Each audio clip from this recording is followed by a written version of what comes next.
Jackie is our first speaker. So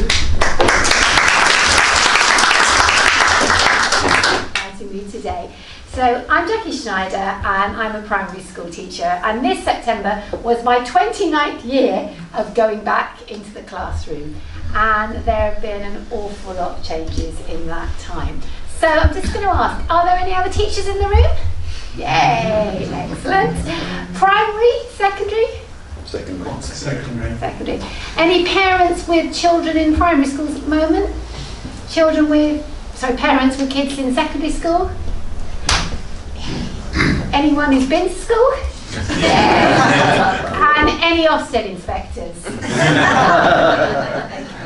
So, education. So, it was a huge battleground at the last general election, and I think that took some people by surprise. But what I want to talk about today is sort of going beyond the financial aspects of it, because funding is absolutely critical, and our schools are completely underfunded. But I want to sort of step back a bit and just look at the whole question of education. So I'm going to look at the role that Ofsted play, the role of testing. I'm not going to look at the structural stuff like academies, and then I'm going to look a little bit about our vision and what we expect from the National Education Service. So, I want us to start by kind of getting you to do a bit of a thought experiment. So,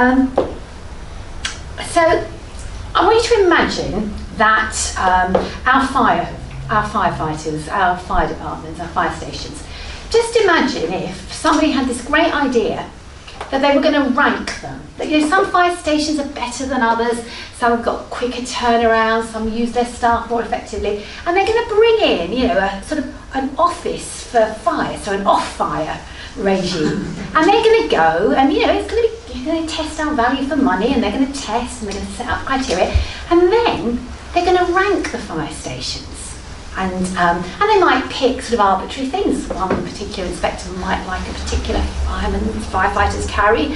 Another one might look at the ratio of staff, how much staff are paid and how effectively the fires are put out. And they could get all sorts of criteria for judging these fire stations.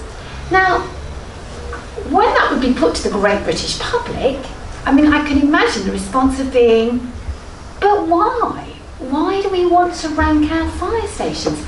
And actually, if my house is on fire, I just want every fire station I happen to be near to be good, to be fit for purpose, and to be absolutely brilliant. But no, the off-fire thing runs and runs. And so then the fire stations start to game this, because actually, if we're going to be judged on that, let's spend some time, working on that firefighters carry, even though actually we don't have to use it very much, but it's better to get a top ranking. So you start to see ridiculous, it's just laughable, you just wouldn't, the thought experiment would end there. But you start to see terrible consequences, and then what happens to the fire stations that are considered, not really very good and a bit inadequate, so we don't want to use them. So then firefighters won't want to work there, and you just see the system of having a good firefighting station in every area unravelling and falling apart. And I honestly believe that actually that is what Ofsted have actually done to our schools. They've set up all sorts of unintended consequences. And undoubtedly there are some humane, good teachers, good head teachers who've gone into Ofsted with the idea of being accountable, but actually as a structure it isn't fit for purpose. And worse than that, not only does it not hold schools to account properly, it also it fritters away money, and it wastes time. It wastes valuable learning time. So when inspections are called, schools practice, children are moved around, and good people, good head teachers, good teachers are forced sometimes into doing bad things because they want their school to survive.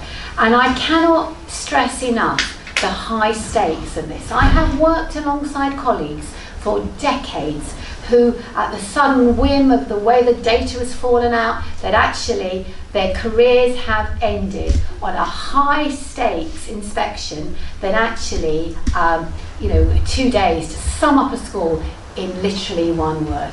It is no way to run an education system, and I don't think it should be controversial that we are saying as the Labour Party it is not fit for purpose and we need to get rid of it. Now that's not to say, and that's where generally the coverage stops, we're not saying we don't want inspection, but we're actually saying we want something. The whole point of inspection should be to help schools to improve the experience for the children, the teachers. And so Labour, I'm absolutely delighted that our and Lorena, our Shadow Secretary for Education, has said that actually Ofsted isn't fit for purpose, and that we will look at a much healthier inspection service that exists to help and support schools. That does the health check, that does check the safeguarding, that does hold our schools properly to account, and actually help schools move forward. And I genuinely don't see what is vaguely controversial about that, and I think that is a really, really easy argument to win. But the problem we have is inertia. People who have grown up with this system, school teachers who've only ever taught with it, and that sense of, we'll all fall apart if Ofsted, we'll all somehow run amok. So we have to, as party members, we have to kind of get to grips with what the policy actually is, and to be able to argue that case. So that's that's my sort of Ofsted in a nutshell, and I'm happy to take questions on what that might look like.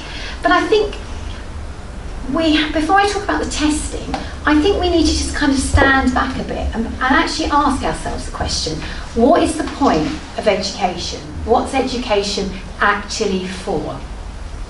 Is it childcare?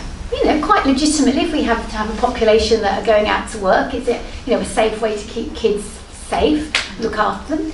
Is it part of our economic model where we kind of ration jobs, and it's part of the policy where we don't want everybody who's going to be able to run stuff? So is it a way that we sort out our economy? Is it a way of transmitting values? Is it so that we can ensure that we kind of keep things as they are, and we kind of have a smooth transition from generation to generation? And I think it's really worth having all of those to actually look at it, because I think in the time that I've been teaching, the ideas of neoliberalism have had a profound effect on what actually happens in the classroom. I mean, that shouldn't be a surprise. Any free education system is a reflection of the wider society. But the ideas of neoliberalism have crept in relentlessly. So the fact that the teaching that I see now is often very, very different to the teaching that I did when I first trained. And I think we don't see it. It's that whole boiling frog story, which, by the way, is completely untrue. But the story goes, if a frog happens to be in a pan of water and it's sort of tepid, and the temperature of the water goes up 1 degree at a time, the frog doesn't notice, and the frog gets beyond the point where it's able to jump up and think, this is getting hot, I'll get out. If it's that tiny incremental change, it does notice, so it falls to death. But apparently that's not true, but for the purposes of this analogy, it is. So it's been a bit like that in education. We haven't noticed the changes bit by bit. Now, there's always been ideological arguments, so whether right back from 1990, whether should we have a national curriculum, or should schools be able to choose what they teach themselves? Do we go down the phonics road, or do we allow people to have real books? So there's always been sort of ideological arguments, but the Tories absolutely dragged us, really, really quickly along that neoliberalism argument, aided ably by the Lib Dems. And so now we get in our schools this sense that somehow life is hard, life is brutish, and actually the only way to get out of it is to work as hard as you can at school, and if you work hard, some of you will climb and get to the top, and then you'll get the job you deserve. And actually, if you guys don't, it's sad, but it's a bit tough, really. And so we're asking our 5 and our 6 and our 7-year-olds to be fighting their way up so that they can prove they're worthy. Now, that is a nasty, negative philosophy that I think, if we clearly identified that as such, most people would walk away from. I don't believe our head teachers do it, because they want to, but they're kind of forced into it.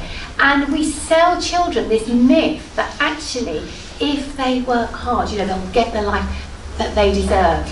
And I think that absolutely needs challenging. And for me, it's not about scarcity. It's not about a competition, a way of ranking and grading children. It should be about every child fulfilling their potential. And I will go further. Not every child, every person, literally from cradle to grave, being allowed to fulfill their potential and having the opportunities to explore, to push back on the barriers of human knowledge. It's a public good for all of us. So if that was the ideology pushing our schools, then we wouldn't see the model we've got at the moment with testing. And I don't want anyone to take away from this that schools are places of utter misery. I mean, most of our schools actually are amazing. People come together, they work hard, they care, they nurture the children. But they are being asked to do it with less and less, and they're asked to do it with giving ridiculous goals that are not educational in the widest sense. They're being given good goals from, which are being handed down from the government, and we're somehow kind of accepting them as education and going along with it. And so we get to the stage where there has been more testing in our state schools than ever before. And the sad thing is, I work alongside teachers who don't know any different, because that's what happened to them, that's how they went through school, that's how they experienced it, and in turn the thing is continuing. And I asked some teachers, because I knew I was coming here, I asked a bunch of teachers that actually mainly NEU members, what one word they most hated to hear about education. And nearly everybody individually said the same word. So I'm just going to ask, anyone want to take any guesses as to what this one word that they hated hearing about education that made their jobs a misery? Inspection. Testing. No. Ofsted. No. Michael Gove. No. No. It was actually data. Because the 30 lovely individuals in front of them have been gradually replaced by data. And the language you would not believe. I'm hearing language of this child's a key marginal. Now, most teachers aren't political, so they had no idea what a key marginal was other than in this context. And I nearly fell on the floor that actually they are describing living, breathing, wonderful, unique human beings as key marginals, and there'll be a marginal gain on that one and not so much on that one. I mean, honestly, it's absolutely awful. And they're not doing it because they're bad people, they are doing it because that's the system that is driving them. They are being asked to see children as data over and over again. And every half term, teachers will sit down with their senior management and discuss the children in terms of the data. Where are they? What can you do to get them up a step? Not names, not but just that's it. And performance-related pay has had horrible consequences, and the testing regime has to be seen to be believed. We have to fight tooth and nail to stop baseline testing because they want to do it to children in reception. There are tests every single year. There are the SATs, there's SPAG tests, there's phonics tests, there's the timetables test, and it is absolutely relentless, and it is sucking away children's happiness and confidence. And most children now, most schools rather, run an intervention program so that if your data packets are pulling your average down, those children at the age of 5, parents will be called and say, actually, can you bring them half an hour in earlier so we can push this through them to get their levels up when they are 5, when they're 6, when they're 7, and all the way up.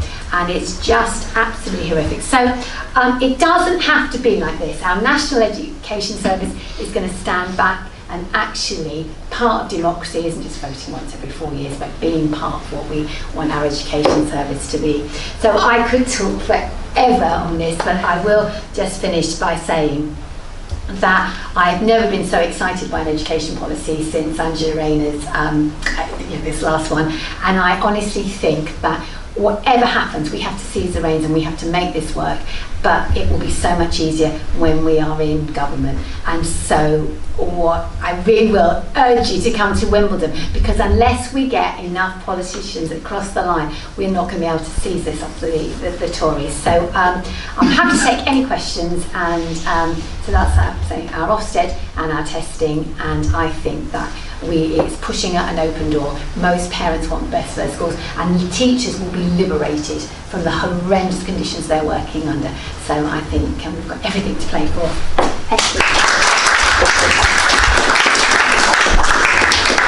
I'm going to take questions after our speakers, if that's all right with you, Jackie. But I hope you now feel enthused about going. We've got 2 target seats around us. One's Putney and the other's Wimbledon, but I hope you feel enthused to go and support Jackie, because actually she's going to be a wonderful voice in Parliament.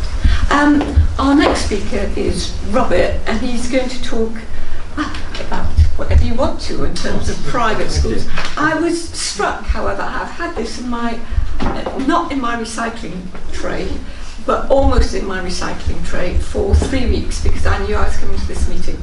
And through my door, free gratis, I got angels and urchins, right? And this is basically promoting private and independent schools, and you can see how much money goes into that, because it's not exactly, as you can tell by my age, it's not exactly targeted advertising, but that I have no small people directly in my household. So that's the kind of thing that is being pushed, and it's not just about boys, but it's being pushed everywhere. So Robert, we're delighted that you're here, and over to you. Thank you.